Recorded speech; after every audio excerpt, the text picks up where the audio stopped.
नमस्कार भक्तों, आप सभी का स्वागत है हमारे चैनल भक्ति सागर में। आज हम बात करने जा रहे हैं बैसाख मास की। तो हम इस वीडियो में बैसाख मास की अध्याय का श्रवण करेंगे। तो बैसाख मास हिंदू धर्म में एक ऐसा पवित्र महीना है जिसे सबसे पुण्यदायक महीनों में गिना जाता है। इस माह में किया गया एक छोटा सा पुण्य भी हजारों गुना फल देता है। इस मास का विशेष महत्व है क्योंकि इसे भगवान विष्णु का प्रिय मास कहा गया है। इस महीने की शुरुआत चैत्र शुक्ल पूर्णिमा के बाद होती है और यह एक माह तक चलता है। इस पूरे मास में प्रातःकाल स्नान, भगवान विष्णु की पूजा और दान पुण्य का विशेष महत्व बताया गया है।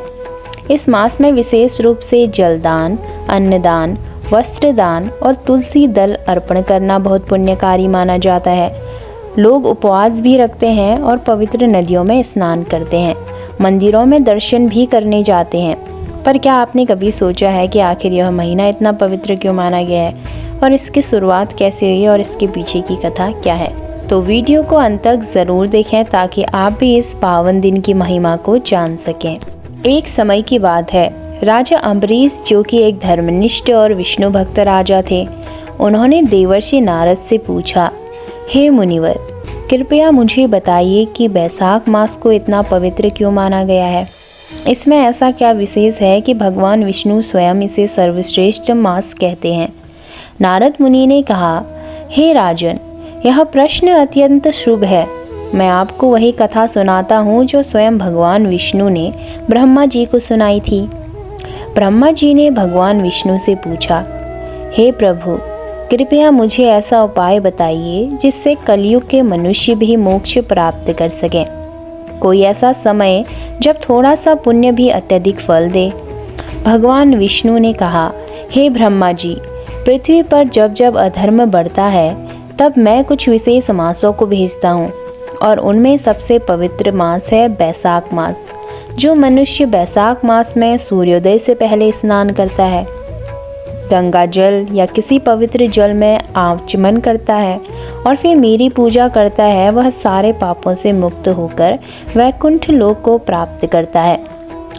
भगवान विष्णु ने आगे कथा सुनाई और कहा, बहुत समय पहले एक सुधर्मा नामक ब्राह्मण था जो अत्यंत निर्धन और परेशान था। उसके पास खाने तक को कुछ नहीं था, लेकिन उसने एक दिन संकल्प लिया कि चाहे जो हो जाए वह बैसाख मास में प्रतिदिन प्रातः स्नान करेगा और भगवान विष्णु को तुलसी पत्र चढ़ाएगा। वह नदी तक गया, ठंडे जल में स्नान किया और घर लौटकर तुलसी दल चढ़ाकर ओम नमो भगवते वासुदेवाय मंत्र का जाप किया। दिन गुजरते गए और उसके जीवन में चमत्कार होने लगे। पहले भोजन मिलने लगा, फिर वस्त्र मिलने लगे, फिर सम्मान। कुछ वर्षों में वह एक ज्ञानी, आदरणीय और समृद्ध ब्राह्मण बन गया। मृत्यु के बाद जब यमदूत आए तभी विष्णु जी के पादर्श वहां पहुँचे और बोले, यह बैसाख मास में स्नान, पूजा और तुलसी अर्पण करने वाला भक्त है। इसे यमलोक नहीं वैकुंठ धाम मिलेगा। नारद मुनि ने राजा अम्बरीश से कहा, हे राजन, यह मास सामान्य नहीं है। यह तो भगवान विष्णु का स्वरूप है। जो मनुष्य इस महीने में थोड़ा सा भी पुण्य कर ले, वह अनंत जन्मों के पापों से मुक्त हो जाते हैं। बैसाख मास में व्रत रखने का महत्व भी है।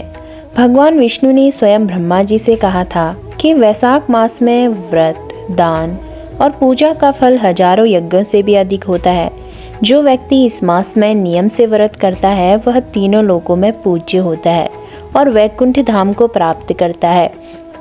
तो वैसाख मास में कौन कौन से व्रत रखे जाते हैं, चलिए जानते हैं। पहला व्रत है स्नान व्रत। तो पूरे वैसाख मास में सूर्योदय से पहले स्नान करना व्रत के समान माना जाता है। खासकर अगर गंगा, यमुना या किसी पवित्र जल में स्नान हो सके तो अति उत्तम है। दूसरा रखा जाता है एकादशी व्रत, जिसे मोहिनी एकादशी भी कहते हैं। तो इस व्रत का विशेष महत्व है। व्रती को सुबह स्नान करके व्रत का संकल्प लेना चाहिए और दिन भर भगवान विष्णु का स्मरण करना चाहिए। रात को जागरण और अगले दिन पारण के बाद ही यह व्रत पूरा होता है। तीसरा है अमावस्या व्रत। तो वैशाख अमावस्या को उपवास रखकर पितरों के नाम तर्पण और दान करना चाहिए। इससे पूर्वज प्रसन्न होते हैं और घर में शांति बनी रहती है। चौथा करते हैं इस दिन वैशाख पूर्णिमा व्रत। तो वैशाख पूर्णिमा को व्रत करने से क्या होता है? चंद्र और विष्णु दोनों की कृपा प्राप्त होती है। इस दिन सत्यनारायण कथा भी की जाती है। पांचवा है जो विशेष व्रत है पाखंड विनाशक व्रत। तो स्कंद पुराण के अनुसार कुछ लोग पूरे वैशाख मास में एक समय फलाहार करते हैं या सिर्फ जल और फल लेकर व्रत करते हैं। इसे विशेष पुण्यदायक कहा गया है क्योंकि यह बिना आहार वाला व्रत होता है, तो यह विशेष रूप से फलदायी माना जाता है। तो इस दिन व्रत करने के नियम क्या हैं, चलिए जानते हैं। सूर्योदय से पहले उठकर स्नान करें, भगवान विष्णु का ध्यान करें, विशेषकर ओम नमो भगवती वासुदेवाय मंत्र का जाप करें, तुलसी दल चढ़ाकर विष्णु सहस्त्र नाम या गीता के श्लोक पढ़ें। दिन भर व्रत रखें, निर्जला या फलाहार जैसा संकल्प लिया हो। शाम को दीप जलाएं और विष्णु जी की आरती करें। अगले दिन व्रत का पारण करें, ब्राह्मण या ज़रूरतमंद को अन्न या वस्त्र दान करें। तो इस व्रत को करने से क्या फल हमें प्राप्त होते हैं? व्रती के सारे पाप नष्ट हो जाते हैं।